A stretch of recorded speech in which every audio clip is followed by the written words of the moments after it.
Cette femme a découpé la dépouille de son conjoint. De nos jours, elle évolue en toute liberté. Et au cours du 22 juillet qui vient, Netflix diffuse un long métrage consacré à cette affaire. Je te la partage parce que chez nous, la réalité surpasse véritablement la fiction. Cette dame se nomme Elise Ramos Quitano. Elle est originaire du Brésil. Elle a vu le jour dans un petit village du Paraná qui se trouve dans la partie sud du pays. En grandissant, elle devient infirmière au sein d'un bloc opératoire. Gardez bien en mémoire cette information précise parce qu'on en aura grandement besoin pour la suite du récit.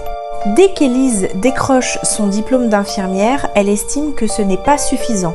Elle souhaite aller plus loin et ambitionne d'entreprendre des études de droit. Cependant, au Brésil, suivre ce parcours académique s'avère extrêmement coûteux. Ses moyens ne le lui permettent pas.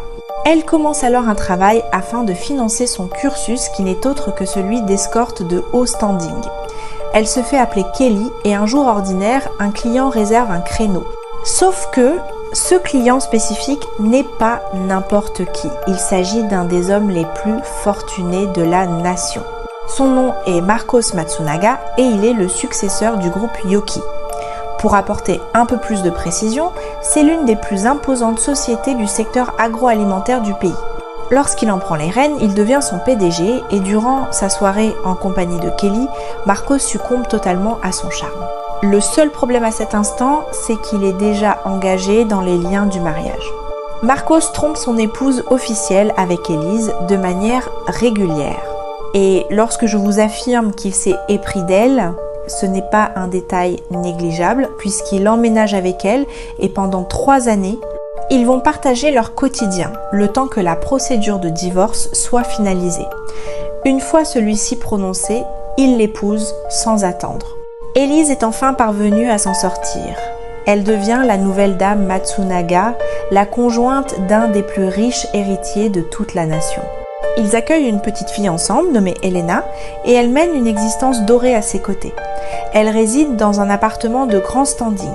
Elle a la possibilité de tout faire, tout ce qu'elle a toujours aspiré à réaliser. Malheureusement, un individu infidèle demeure infidèle.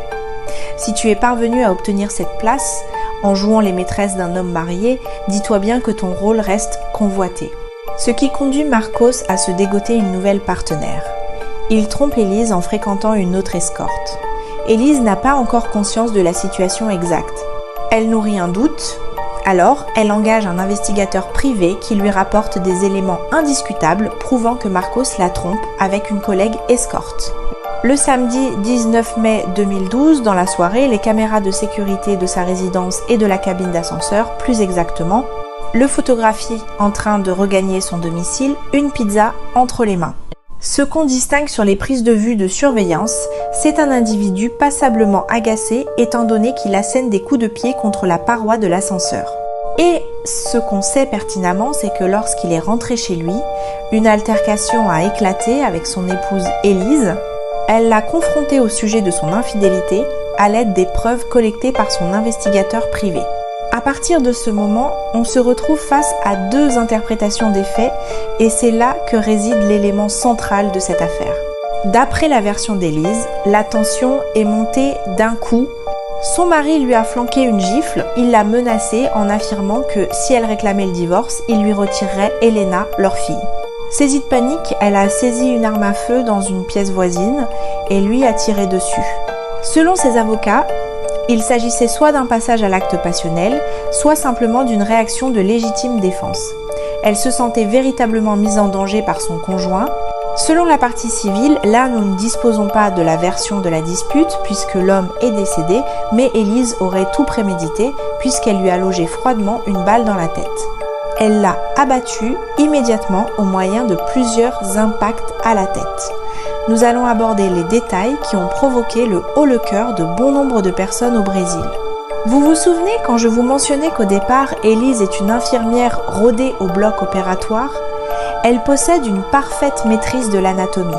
Elle a ainsi tout simplement choisi de fragmenter le corps de son époux, sachant parfaitement à quels endroits inciser. Les enquêteurs étudient les caméras. En la voyant dans l'ascenseur avec les bagages, elle devient la suspecte numéro 1 et finit par tout avouer. Jugée en 2016, elle prend 19 ans de prison. Sa peine est ramenée à 16 ans après ses aveux.